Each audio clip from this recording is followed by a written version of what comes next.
Ladies and gentlemen, welcome back for another Journey on the Fly, the podcast.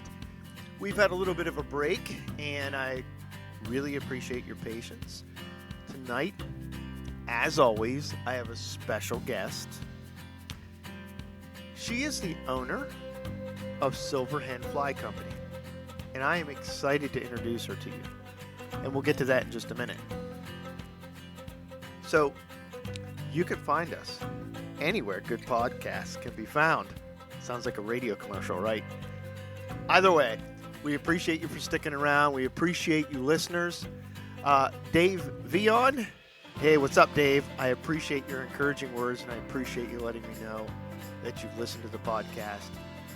And, man, we got a couple recordings this week. This is one of them. Later this week, I'll be interviewing Chris Cook, who is the founder of Outflow Inc. Google them in the meantime. We'll release that one next week. So, without further ado, let's get at this. So, Christa, help us please with your last name. Help me with your last name. It looks really confusing at first, but it's completely phonetic, I swear. It's Miriashtiani. Miriashtiani. Yes. Oh my gosh, I said it right the first time. Yeah. I hardly have, even my buddies referring to me by my last name, only when they have to. But I used to get all sorts of stuff growing up, like Maserati, Mitsubishi. But it is Miriashtiani. Now, is it Italian? It is actually Persian. So I get Italian a lot because, of all the vowels. Sure. But it's actually Persian. My dad fled from Iran right before the revolution. And he came to America. And then a little more than a few years later, he met my mom. And here I am. Interesting. That's actually a really cool story. Persian, yeah. Huh? If he didn't come to America of all places, I wouldn't be here right now. It's funny how all those, well, that's not a little thing, but it's just interesting how all those things that, whether they're good or they're bad, that happens in our lives, it seems to put us in a place of, in your case, existence, but I mean, just all the little things that kind of work out that put us in places and things and develop who we are, and our life kind of comes together. Hopefully comes together, I guess. Yeah. There's a reason for everything, and there's supposedly a plan. So let's start just kind of right out, because I'm not going to lie. You and I have already talked a little bit. You've given me a piece of your backstory as far as the fly fishing aspect goes. Tell us how fly fishing was birthed into your life, because it's one of those things that I'm jealous of, simply because, although our stories are slightly similar, I don't have anybody in my family that fishes, but you kind of just discovered fly fishing. Yeah. No one in my family fly fishes, and that's not something you hear a lot about people that are somewhat involved in the industry. I've almost always had guidance, but ever since I was little, I was, 6 years old and hand lining fishing with just fishing line, a hook, and a worm.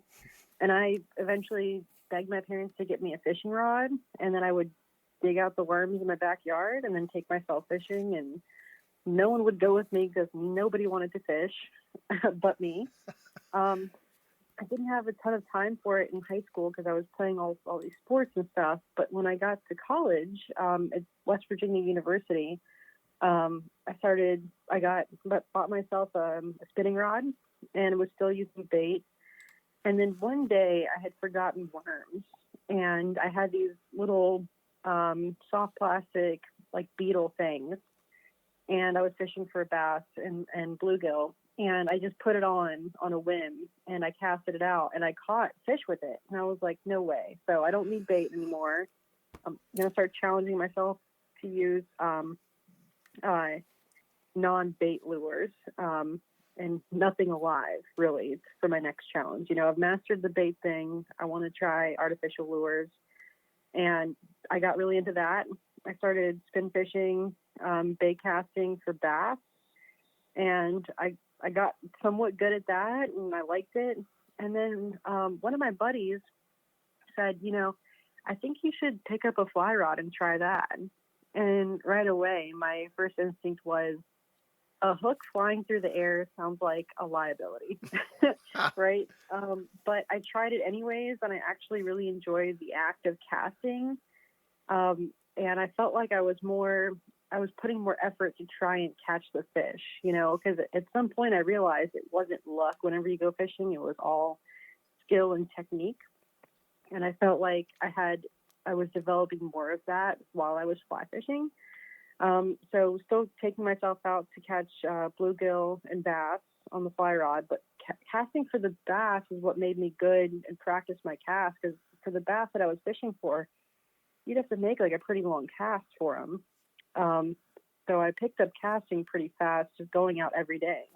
I was still taking classes in college, but every day after class, I'd be on the water. And people naturally just knew if they couldn't find me anywhere, they knew where to find me at my local park or my local stream. And then I got into trout through fly fishing, because, that's typically what fly fishing people fish for on the fly. And I caught my first brook trout close to Morgantown. And it was actually a spawned up buck brookie native that I caught. And it was just the most gorgeous thing I had ever seen. And I had figured out the rig myself, and it was beautiful. And I wanted to keep fishing for trout, because I thought, wow, what a cool thing that happened. And it took like a little bit of skill and knowledge to make it all happen. So I wanted to keep pushing myself further. And that's kind of just how it all got started. That's awesome. So it's funny because you have you said bait casting, and I twitch when I hear that, because bait casting, the frustration of it, because I've never been, for whatever reason, I didn't grow up with video games, or I'm just an idiot. I don't know, but my hand-eye coordination takes a long time. It takes pattern after pattern and practice after practice to get to it for me. And I picked the bait casting reel up from Dick's like years ago, and I could never get it. You watch like Jimmy Houston or somebody just like poke it right where they want to, the flick of the wrist. So long story short, I actually took that back and bought a fly rod kit. And that was my pathetic introduction story to fly fishing. Yeah. I mean, fishing in general has a little bit more to it with me, because my great grandfather, who wasn't technically my blood, did introduce me to fly fishing on a brook trout, or to fishing on a brook trout stream, and I still go back to that. And that's actually where my son caught his first brookie. So it's funny that how quickly you can fall in love with a sport, in specifically to fly fishing, just because you realize when you put it all together and you figure something out, and then you actually get a critter to the net that looks like a spawned up brookie. It really is breathtaking, and it just pushes you. It is. And for me, I had lost my roots a little bit. I didn't know a lot about my family on my mother's side. A lot of the history of my family was just lost in the mountains, because that's where they were from originally. I was born in Virginia. My family was from Buchanan, West Virginia, and also throughout Pennsylvania. And I never really felt at home in Virginia. It was very hustle and bustle, suburb, city type vibe. So when I was actually out in the mountains and I actually held this brookie for the first time in my own hands, a fish that I caught by myself, it was the turning point, I felt, of like everything, because I had felt like, I don't know, weird feeling. It was like in my blood that I felt, okay, I'm exactly where I need to be, exactly what I need to be doing, So I go right back to that brookie stream just because it was my turning point. But more than anything, in my family's hometowns in Pennsylvania and in West Virginia, nothing feels like I belong more, right? I love that. It's definitely a homecoming when you're catching those fish. That's really cool. Well, Hmm. apparently it's definitely in your blood because you didn't just do this recreationally. You decided to just jump in head first in a good way. Well, back up actually a little bit. So you went to WVU. Yeah. Hmm. What did And while I was there, I was in the West Virginia University Fly Fishing Club. see? That's just awesome. So, well, tell us why did you go to WVU? What did you go there for? What were your kind of your intentions there originally? So it's funny. I actually was going to go there for broadcast journalism, and then I realized really quickly that wasn't what I wanted to do. And then I got into business. Everyone told me, "You're such a business person. You should go and do business. I think you would be great in business." And what they didn't tell me was it is a ton of math, which I hate. But I stuck it out anyways, and I got through it. And I'm happy that I did because it does help me now. Now that I own my own business and I work, operations wise in my full time job. Um, but I had gotten a couple offers to go elsewhere in state in Virginia, and I turned them down because my sister didn't want me going to the same school as her. The others weren't as appealing, and West Virginia, was kind of calling my name a little bit, and did kind of want to retrace my roots. My grandmother, the last 20 years of her life, all she would talk about is West Virginia, and I always thought she was crazy until I decided to go to school there, and I just wanted to see what all the talk was about. And when I got there, I was like, okay, I get it now. She was she was talking this up for a reason. It was beautiful, and the people were humble and proud, and the kind of people that would give you the shirt off their back if you needed it. And that's exactly the kind of setting that I wanted to be in an area where there's more community and support, like I needed. Yeah, and I would argue on a side note that we all need that. I don't think being an independent business owner is one thing, but being an independent human being is just not a good thing for anybody in this world to be. And knowing that you need Yeah. community and that support is vital. And I would encourage anybody that's in a situation that they feel alone to seek that out, even if it Oh, means yeah. forcing people to be a mentor or whatever the case is. Find it. Yeah, I agree. And that's also what kind of drew me to the fly fishing industry because it was very niche, but so welcoming, especially to me as a female angler. Um, and there was so much knowledge to absorb by everyone that wanted to give it, and I felt very humbled to be in that space and people wanting to give me information on what I could do to be better, the types of fish I should work on targeting, um, the areas that are good for fishing. Now, they wouldn't give me their honey holes, which I understand completely. And when I joined the fly fishing club at WVU, no one was holding my hand, helping me along the way. They were there to fish too. Like they didn't want to guide anybody.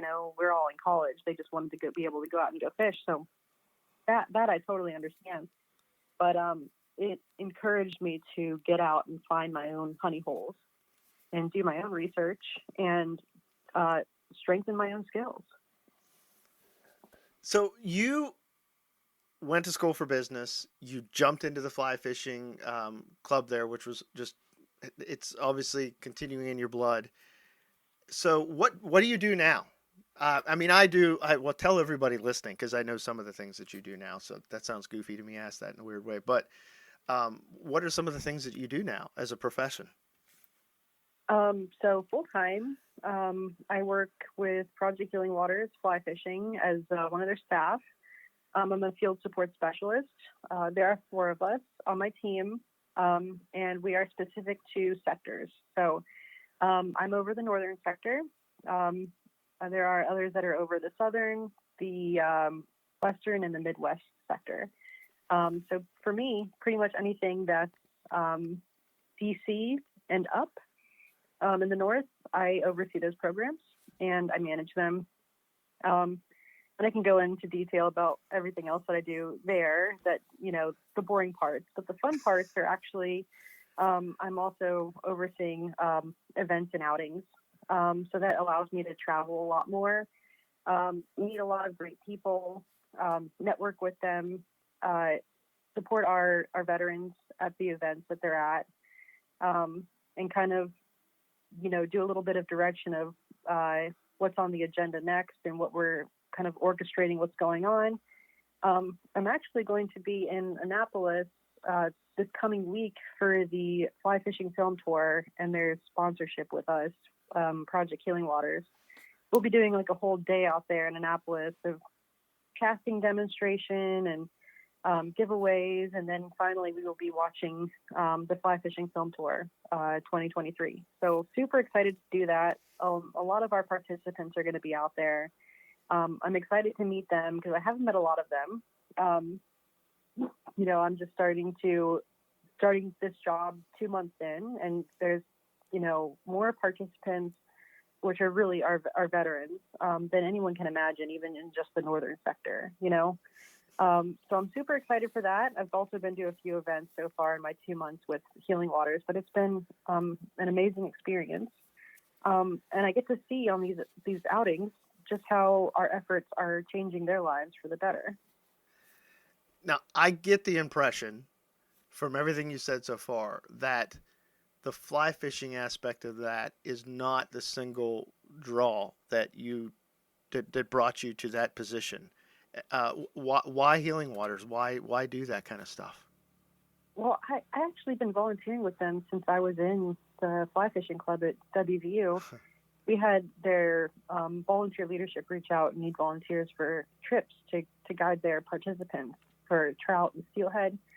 So I volunteered, I think, about 7 years ago. And I've been volunteering with them ever since.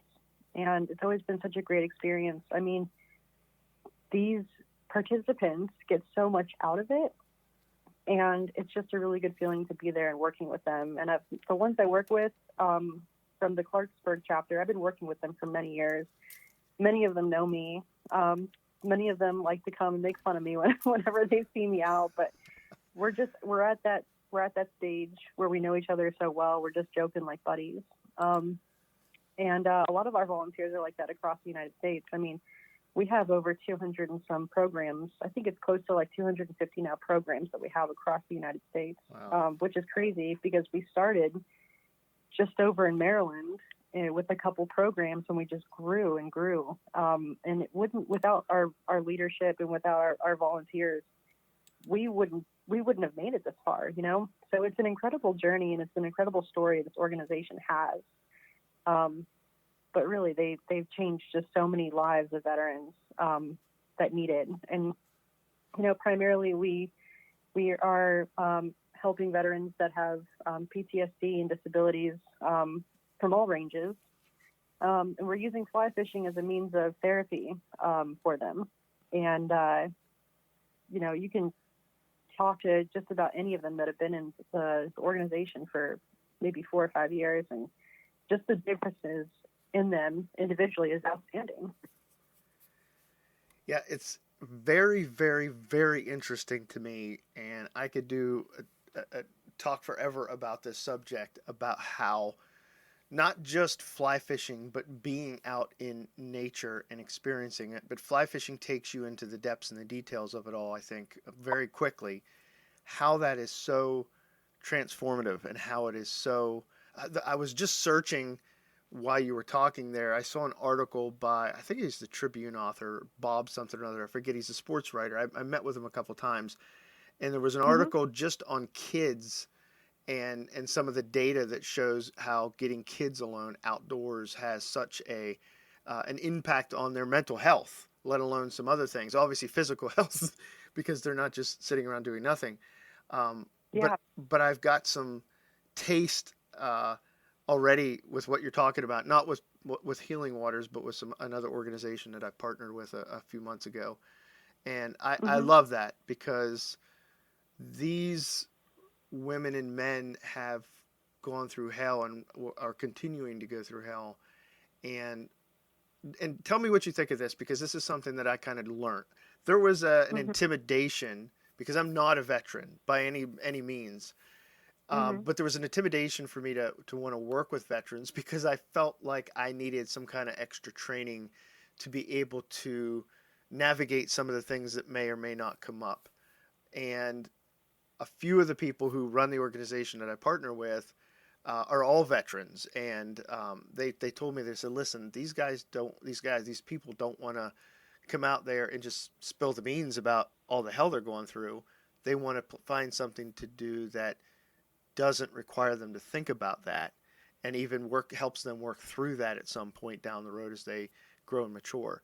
Is that anything, or am I just crazy? Is that anything that maybe you went through, or you just a different approach and just understood that, nope, I'm here to help these guys just fly fish and deal with life through fly fishing? Yeah, no, like, I mean, you're totally right to maybe have that notion that maybe something like that will come up. But very rarely does it. Very rarely do we have things like that happen. When we get participants, we register them and find their closest program to them. I feel like they're a little out of place at first because they don't know what to expect. And then after a couple meetings and a couple fly tying sessions, a couple casting sessions, and maybe even an outing, they are well placed in where they need to be, and they have their niche, and the people that are in their program with them, they become buddies very quickly. They relate to each other so quickly because they can build that rapport so easily. And, they get with the program really quick, after all, they are veterans, so they pick it up pretty fast, how the protocol goes for it all. But you're right. It is there to take their mind off of it. We don't really ever bring up things that have happened in their service time, unless they bring it up themselves. We'll listen and we'll thank them for their service. But other than that, we're all just there to have a good time and to learn fly fishing and to have a good time and hopefully catch some fish. Yeah. It's really more about the camaraderie than anything else. You're not always going to go out and catch fish, right? Yeah. But if you can go out and have a great time with your buddies and take your mind off things and just have a great day in nature, that's what it's all about at the end of the day. I love that. So you also help. So I met Christa. I met you through another near and dear to my heart organization called the Mayfly Project, Yeah. which we do, I guess, similar things, only with foster children. Yeah. One-on-one, not big groups. Well, not one-on-one, but in smaller groups, more intimate, anyways, in a respectful way. What drew you to that, other than that it's in West Virginia, that the project we're working on? So I actually saw this posting on Instagram that they were needing volunteers for, I believe, a program out in Oregon. And it sent me to this link to apply. And at the time, I was like, I'll just take a week and I'll fly out to Oregon, no issue. And I'll just spend a week teaching the kiddos, and I'll go through the all the questionnaires they need me to fill out, and I'll get the paperwork done, and I'll go out there and have a good time with them and teach them fly fishing, and it'll be a good experience. And they reached back out to me and they said, there's a program opening in your area. I was like, oh, really? And they were like, yeah, it's in Morgantown. And I was like, you're kidding, because I know West Virginia has been trying to have a program started. There is a significant need for this program throughout West Virginia, for sure. It tried to get started a few years ago, and it didn't really lift off the ground. And then when I found out that they were definitely getting one started in Morgantown, I got super excited because I was like, all right, well, this saves me a plane ticket. Not that I wouldn't be happy to go out there and help those Oregon kids, but I knew that there was a significant need that was more pertinent to my space here in the mountains of Pennsylvania and West Virginia. So they told me my program lead was Becca Myers, who is just fabulous, by the way. She is an angel, and she loves working with the kids. And she reached out to me. We met up.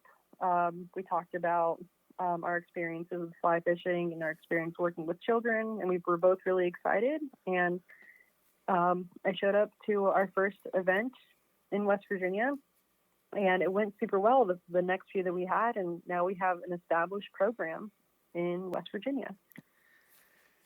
And it's awesome. And I got a little admission here that I'll make an air. Originally, my intention, one of my intention, not my only intention, was to go down there and, in a sense, learn the ropes so that I could bring back that kind of stuff eventually to at least a Western Pennsylvania project. And I so quickly fell in love with all the mentors and doing it.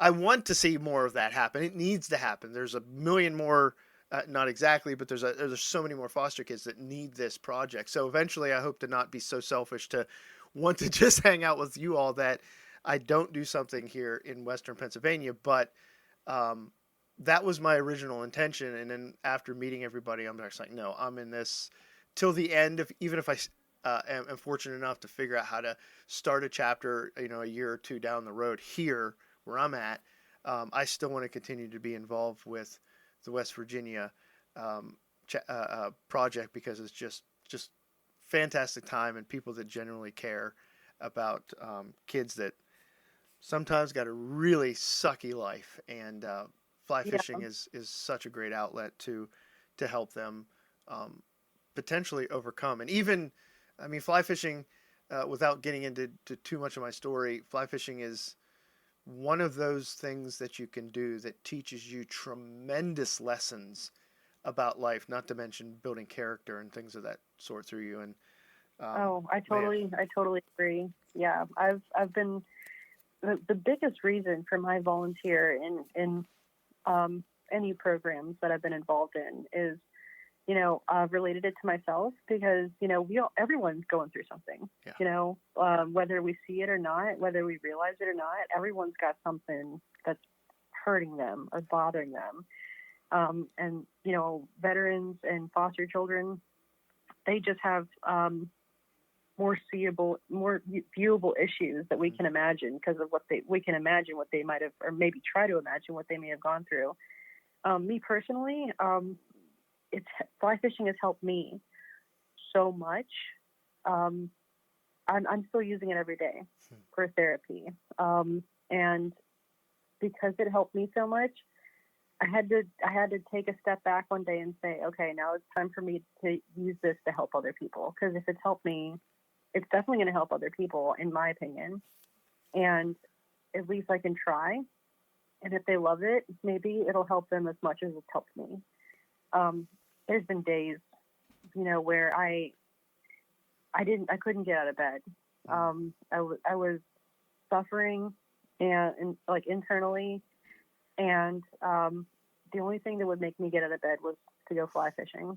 And if that's just a couple people that I can teach fly fishing's reason to get out of bed, then I've made a difference, or if they can take away the little things that I've taught them and apply it, then I've made an impact. But aside from that, what you were saying about how we can apply fly fishing to, everyday life, I can relate to that so much. Every time my mind is, full of things and it's racing and I can't think straight, I'll go out on the water and I will start seeing so many metaphors for life happening right in front of me between the bugs and the birds and the fish and the water flowing. It all just comes together and it all makes sense to me.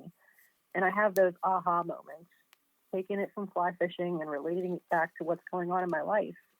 And as crazy as that sounds, it's made all the sense in the world to me.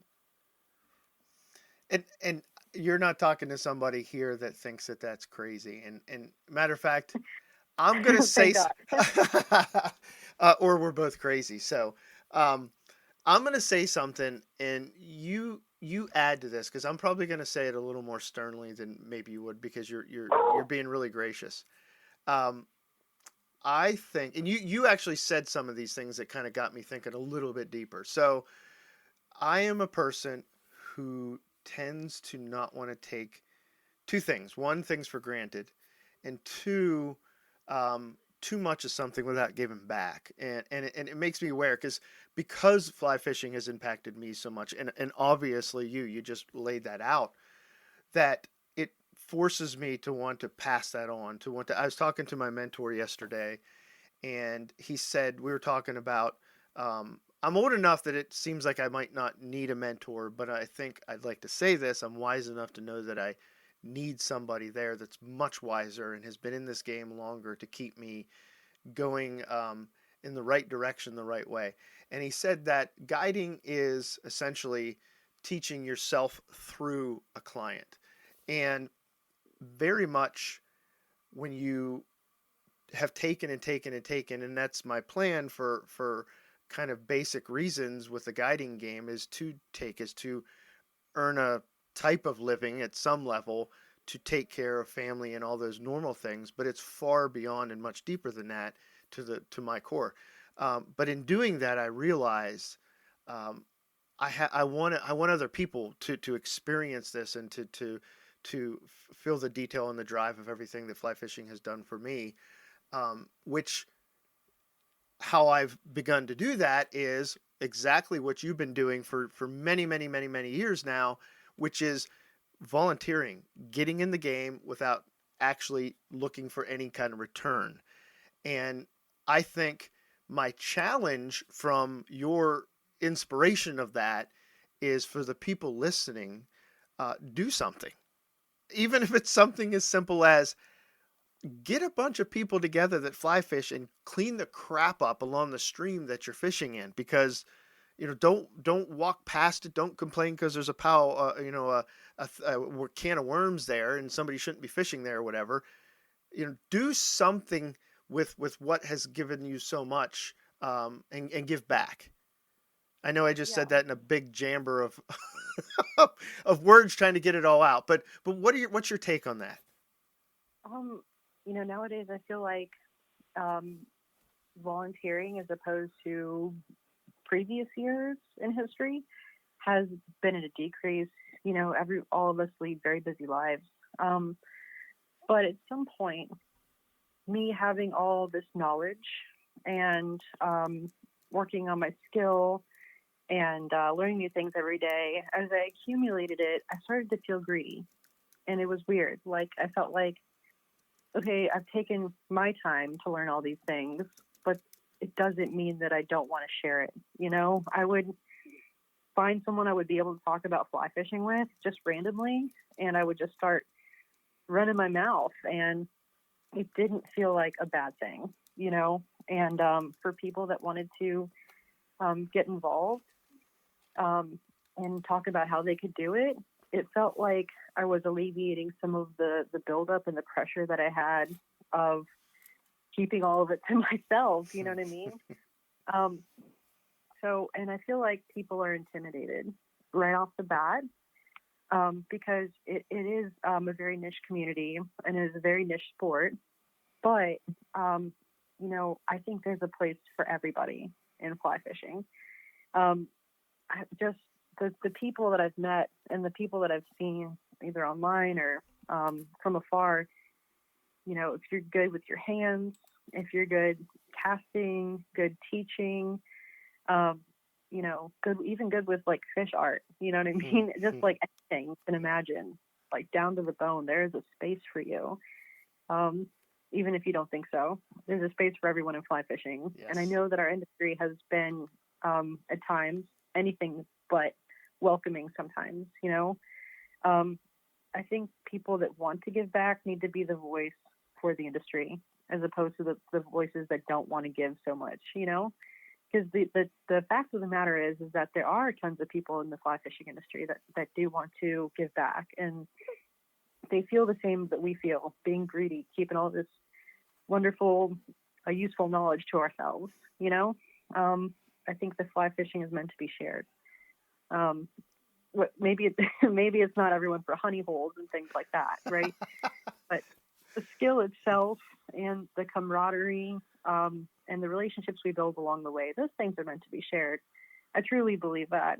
And I hope in the future, um, the overall connotation behind fly fishing is that it's a shareable thing for everyone.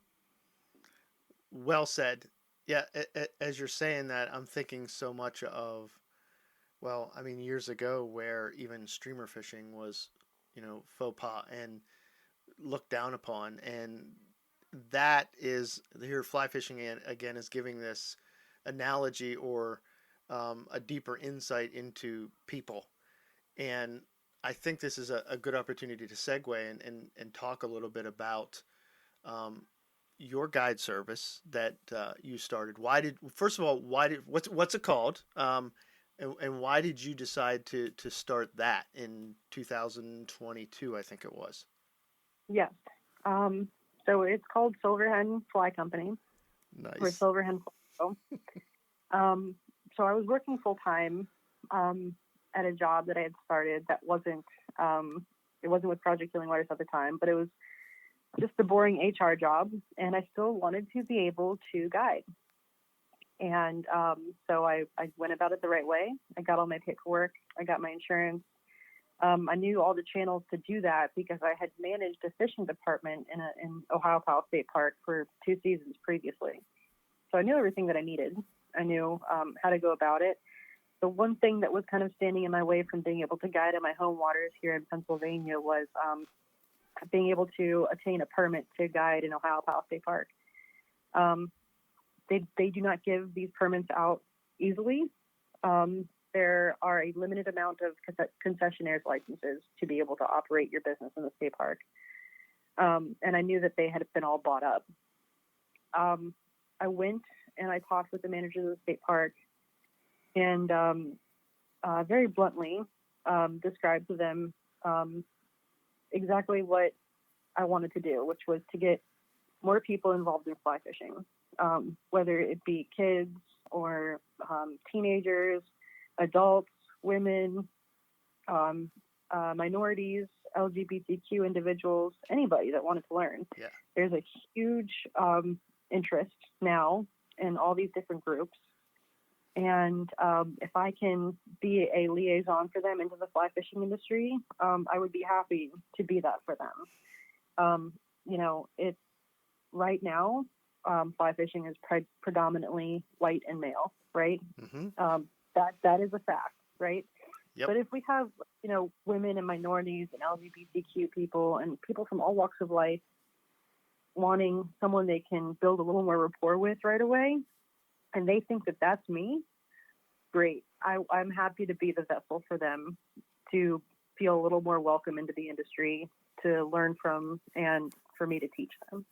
I'm a small business. Aside from that, getting my permit in the state park, I'm a small business. Ohio Powell State Park is a very endemic area. There's not a lot of stuff that exists there that exists anywhere else. And so we work really diligently to protect that. So per my license, I am contracted to do cleanups and keep track of them diligently, do reports on those cleanups, and have a certain amount of cleanups per year. And I think more of the outfitters that have just outright purchased a license in the state park should do more of that. It is also in their contracts to do that. But I think that there is a lack of community coming together between the different businesses there to make it happen, right? Yep. They're all competing against each other, right? Why would they work with each other? So I've last season doing our cleanups together, I kind of pulled people from everywhere. I didn't really have to go through the ownership to do that, because if they want to be stuffy about it, they can be stuffy about it. I pulled their employees that offered to volunteer, and actually some of the businesses actually loaned us both. So I was really happy about that. And we went down and we did a river cleanup, pulled out 12 tires and a lot of trash out of the middle section of the Yakagani. And that's what it's all about. If we need to schedule a way to be more of a community in the state park or anywhere in the state, in the country, whatever it be, if there needs to be a vessel in place or a liaison to do it, I will happily step in every time if I can get the support from the community, right? And that's kind of why I was granted that permit, because a lot of people have applied for that permit and a lot of people haven't gotten it. You know, Pennsylvania is my home. My family's been here for tons of generations, and I hope to be around for a long, long time. And my hope is to be the change that I want to see, right? Yeah. And that's something I learned a long time ago from some really important people in the industry. If you want to see the change, you got to be the change. So if we can all just put our best foot forward, you know, it's not faux pas if we're helping out our best interests all together, right? And that's just what it's all about. I love that, and I appreciate you doing that. I don't just say that because we're recording and people are going to hear me applaud you, but I honestly, truly appreciate you doing that. And I didn't tell you this exactly. I may have said something in a text message to this taste, but our conversation not only aggravated me, which we'll touch in a minute, but it inspired me. It really truly did. And I'm always looking for inspiration. But it's interesting that when you find it, and sometimes the depth of that you find it. And I appreciate exactly what you're doing. And I've already told you this a million times. I support all those things that you're doing, and any opportunity I can to be part of that, I will, if invited and allowed, will jump in if I can do so. Yeah, and likewise to you, Adam. I think a lot of things you do are great too. And you know, your role in being a leadership and a steward of the industry, especially in Pennsylvania, to do better and to do more, because there is space and room for all of us to be doing more and to be doing better. And it's a step in the right direction. I feel like some of the industry has kind of gone in the wrong direction, and we've let it slip through our fingers at times, as a you know, the fly fishing community. But I think we're on a good set path to get it back, right? I see people trying. If I'm seeing people trying, I have a lot more hope. Yeah. I really do. Yeah.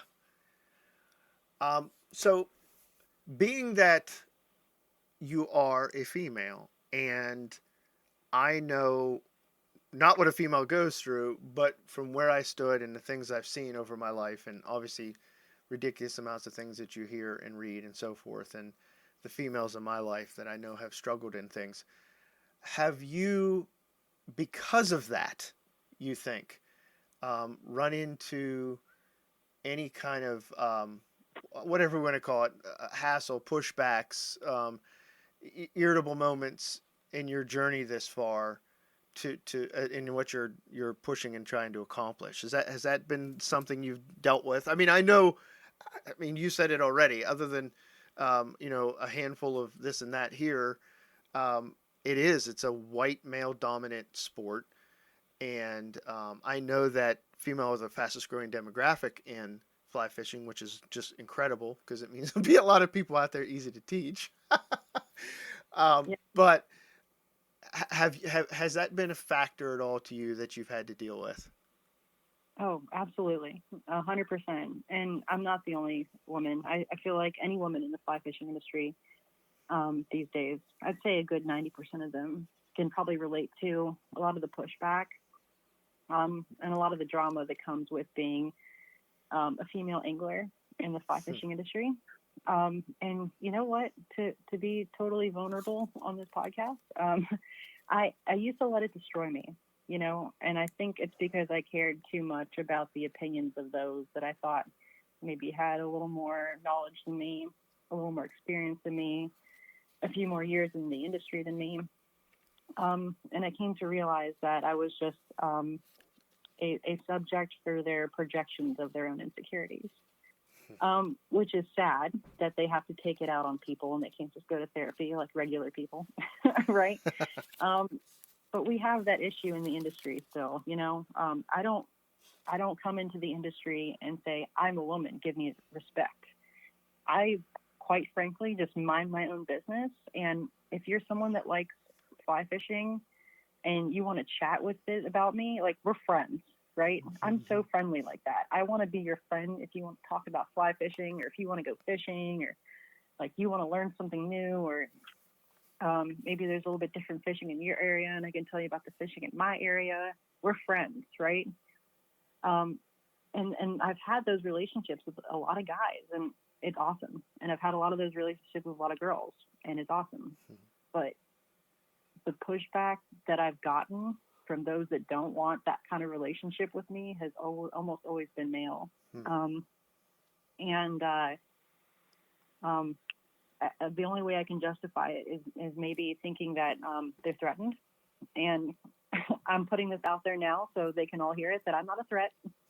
I'm not here to take anybody's business. I'm not here to take anybody's livelihood away. I'm not here to take anybody's masculinity away.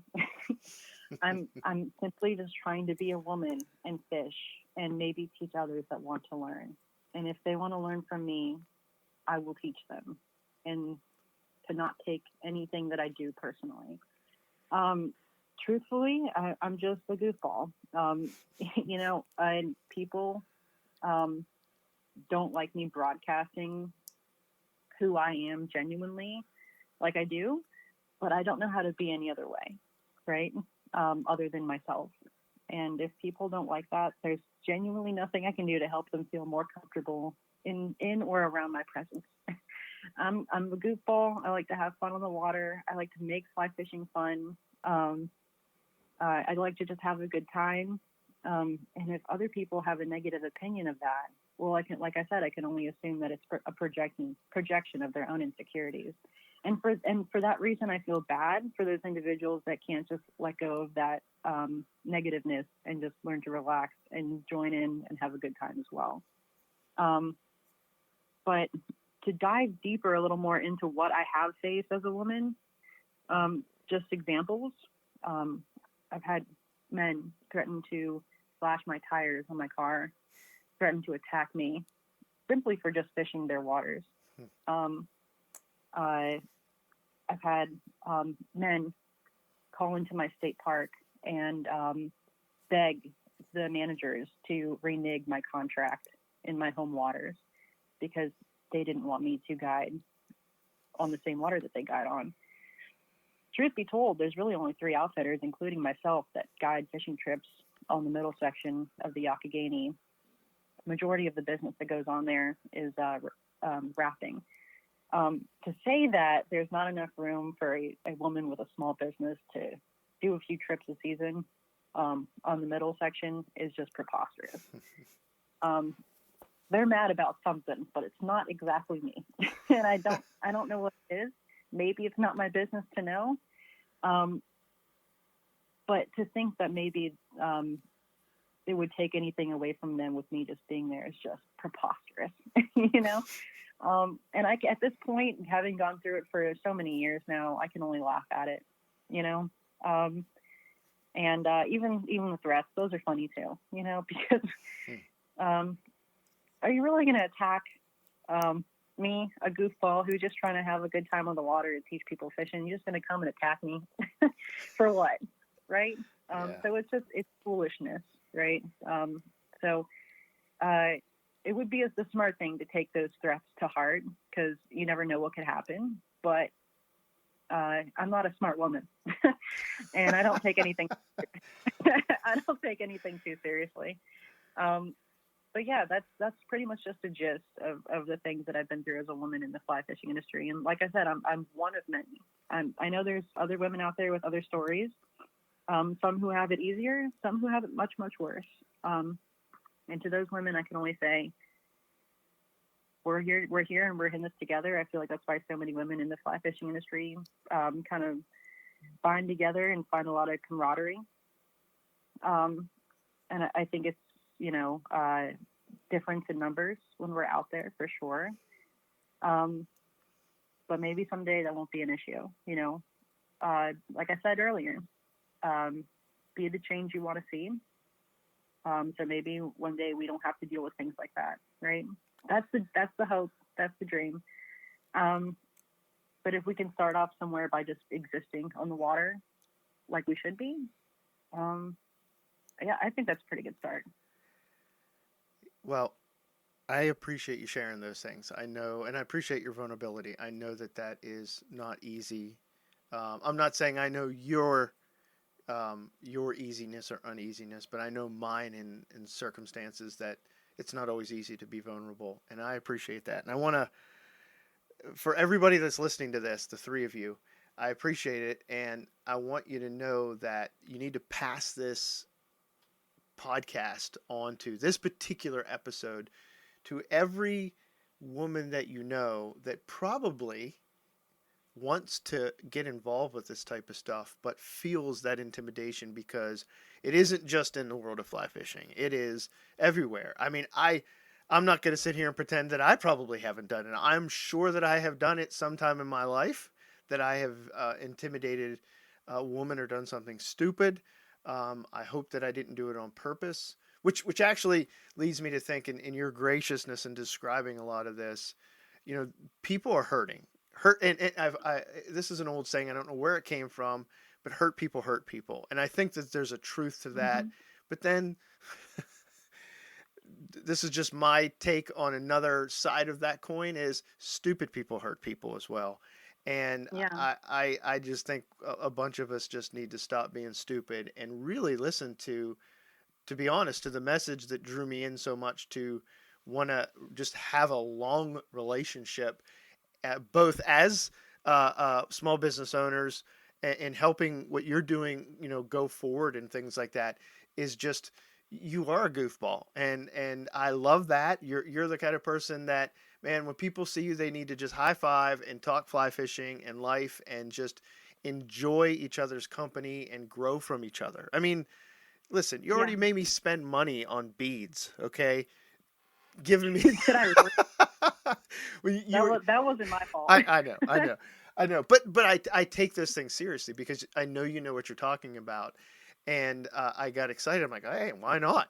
So don't I got. don't tell I'm me not. beads. I won't. I won't. That's It's our our secret. secret. Yes, it's our secret. But um, so I mean, and that's just an analogy of everything that I have truly gotten in literally what 3 hours, I think, in our entire lives that we know each other so far, and that's including Hmm. the 51 minutes we've been talking. So I am excited to hopefully continue to do things with you and just to know you as a friend. I mean, that means an awful lot to me, and I Yeah. think people just need to really, you know, as I teach my son, think before you speak and think before you act.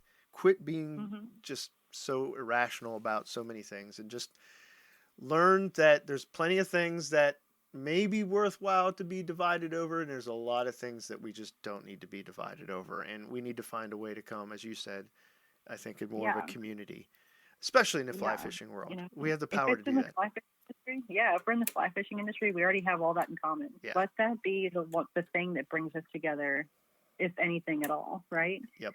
It's people always find ways to divide and conquer, and I'm just like, if you fly fish, you're my friend. Like, I would love to just go fishing with you, just see how you do things, and learn from you. And if you want to learn a little bit from me, that's cool too. And I hope people out there listening will see me and think that and just want to come up and, like you said, give me a high five. And it's fishing. You Yep. know what I mean? We're just there to have a good time. And as powerful as fly fishing is and the way that it heals and brings all of us together, like I said, we should be sharing that. And it's not something to keep to ourselves. And we have so much room in the industry for growth and opportunity and friendship and relationships. And having conversations like these is what gets it started, right? Yep. Because I know I'm looking forward to hanging out with you again and probably taking you down the middle for a nice flow trip and get on some big fish, Heck right? yeah. Um, Heck and yeah. from there, we can only hope that we help other people out along the way, and um, that's that's the beginning of how we should see the relationships in the future. Starting small and working our way into greatness, and the fly fishing industry has all that potential. It sure does. And I'm not going to spoil everything you just said by more questions and more of my words. Give us how we can find you on the internet. Uh, Be careful how I say some of yeah. this stupid stuff. Yeah. How can we find you? Follow you and all that Yeah. fun So stuff. I have a guide page on Instagram. It's called Silver Hen Fly Co. I'm also on Facebook, Silver Hen Fly Co. But quite literally, it's a very easy search to find me. I don't hide. Especially with a last name like mine, you literally cannot hide. You can find my personal page on Instagram and Facebook, just Christa Miriashtiani. And, you can Google search me too. A ton of stuff will come up there too. Like I said, I can't hide and I don't try to, but very easy to find me if you want to reach out. Probably easiest to reach me through my guide service because I will respond. But if not, friend me on Facebook or Instagram and give me a chat or give me a shout. I'm not cold. I will reply to you and say hi, and I'm friendly and I love to talk to people and I love making new friends, and the more the merrier. And those are just the easiest ways to get a hold of me. Awesome. Well, Christa, seriously, thank you for your time. Dang it, y'all. I said y'all. I'm not from Texas. Not that you had to be from Texas to say y'all. What? Man. I know. I say a lot of things, and I say a lot of things in odd ways, but I have very little to say because I'm speechless about that conversation. I hope that you all benefited from half of much what I benefited from it. I know there's a little bit of things like I'm asking her kind of leading questions, and I'm asking questions because I know a little bit of the answers because we had such a great conversation at the Mayfly Project a couple weekends ago. But man, share this episode. I want Chris's testimony in the fly fishing community to scream and echo to every woman that is out there, to be encouraged, to pick that fly rod up, to not give a crap what somebody says about you when it comes to it all, and charge forward and enjoy it more so than what maybe us men enjoy it, or at least maybe show us how to enjoy it that way, right? Man, thank you, Christa. Just really appreciate that conversation. So friends, I will put Christa's connections through Facebook and all that fun stuff in the notes, in the show notes. Find her, like her, follow her, give her as much of encouragement as you can.